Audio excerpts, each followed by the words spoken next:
1995లో జపాన్లో కోబ్ నగరం అండి. ఆ రోజు అందరూ ప్రశాంతంగా నిద్రపోతున్నారు.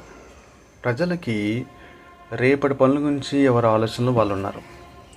కానీ కొన్ని సెకండ్లు ఆ నగరం నరకంలా మారిపోతుంది ఎవరు ఊహించుండరు. మార్నింగ్ 5 అయింది.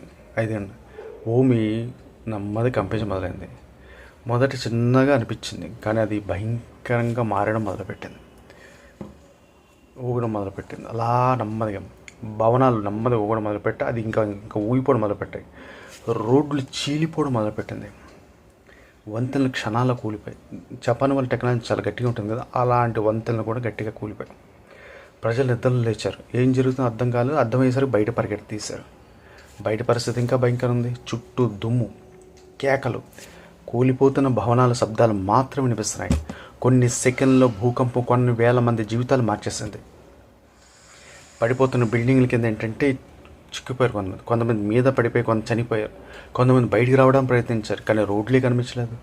గ్యాస్ పైపులు, ఇప్పుడు మీకు ఎలా చెప్పాలి, కొన్ని చోట్ల మనకి గ్యాస్ పైపులు అనేది ఒక రకరకాల సిచ్యువేషన్, రకరకాల పద్ధతుల ద్వారా కొన్ని రకాల ఉపయోగాలు పెడతారు. గ్యాస్ పైపులు కొన్ని సిలిండర్ తీసుకుందాం, సిలిండర్ గ్యాసే అది అనుకున్న కాసేపు అలాంటివి ఏర్పాటు చేస్తారు, కానీ మళ్ళీ సిలిండర్లు ఉండవు, వాళ్ళ పైప్ సిస్టమ్స్. గ్యాస్ పైపు పేలిపోయాయి. నగరంలో భారీ అగ్ని ప్రమాదాలు, మంటలు ఒక్కొక్క వీధి నెమ్మది మింగేయడం మొదలుపెట్టాయి.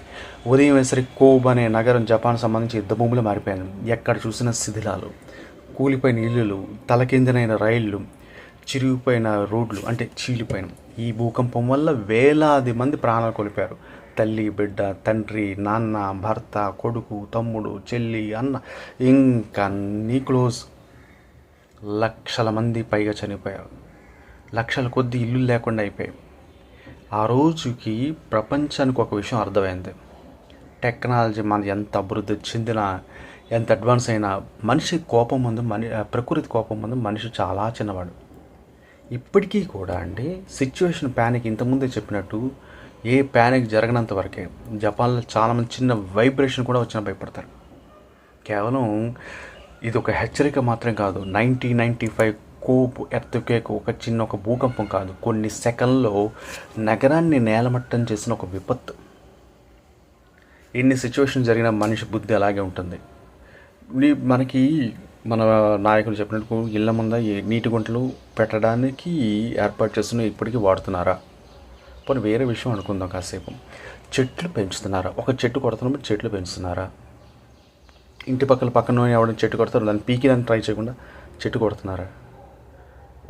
ప్రతి సంవత్సరం మీ ఇంటి ముందు ఎన్ని చెట్లు ఉన్నాయో ఒకసారి చూసుకుంటున్నారా? తగినంత